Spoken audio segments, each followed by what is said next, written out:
So mga tol, trending po sa social media kagabi ang suntukan ng dalawang anak ng legend na si Fernando Vargas na sina Amado Vargas at Fernando Vargas Jr. Kapwa nga po boksingero itong dalawang anak ng legend at magaganda po ang kanilang mga record sa professional boxing. Si Fernando Vargas Jr. may record na 17 wins and only 1 loss with 15 knockouts. Habang itong si Amado Vargas naman mga tol, wala pang talo. May record na 13-0 with 6 knockouts. So nakuhanan po ng video mga tol na nagsuntukan sa hotel sa Las Vegas ang dalawang magkapatid. Wala naman pong sinabi ang uploader kung ano yung dahilan ng away ng dalawa. Pero may kumakalat na chismis mga tol na kaya daw nagsuntukan na magkapatid dahil daw sa babae. 3 beses daw natulog sa isang linggo itong si Amado Vargas sa kasintahan ni Fernando Vargas Jr. So lumalabas mga tol na sinulot ni Amado Vargas ang GF ni Fernando. Kaya pala galit na galit itong si Fernando Vargas mga tol at siya ang sumusugod dito kay Amado. So chismis pa nga lang po yan. Wala pang lumalabas sa mga lehitimong boxing website kung totoo yan.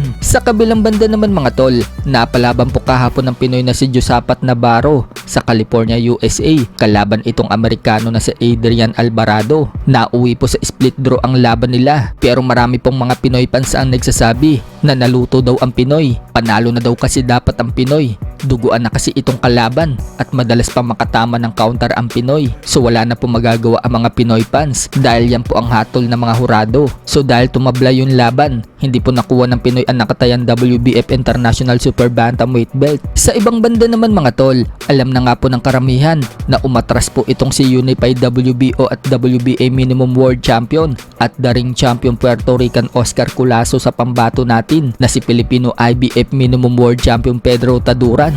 Inaayos na nga po ni Sean Gibbons ang laban ni Taduran dito kay Culaso, subalit bigla pong umayaw itong si Culaso at ang gusto muna daw makalaban ni Culaso ay ang isa pa nating kampiyon na si Filipino Melvin Jerusalem, ang kasalukuyang may hawak ng WBC Minimum World Title. Isusunod na lang daw ni Culaso itong si Taduran pagkatapos ng laban niya kay Jerusalem. So may mga nagsasabi mga tol na kaya daw umatras itong si Culaso kay Taduran dahil nalaman daw nitong nasa Amerika na si Taduran at nag-uumpisa na mag-ensayo. Kumbaga mga tol, makakapaghanda agad itong si Taduran nang hindi naninibago sa lugar habang si Melvin Jerusalem nasa Pilipinas pa. Kaya daw mas gusto muna unahin ni Culaso si Jerusalem. Kumbaga kasi hindi agad makakalipad ng US itong si Jerusalem kapag dinelay nila ang negosasyon. Matatandaan mga tol na kaya tinalo ni Culaso itong si Jerusalem sa unang laban nila. Hindi naka-adapt agad itong si Jerusalem sa klima ng US. Plano kasi noon ng Team Jerusalem na at least 1 month nandoon na sila sa Amerika. Kaso ang nangyari,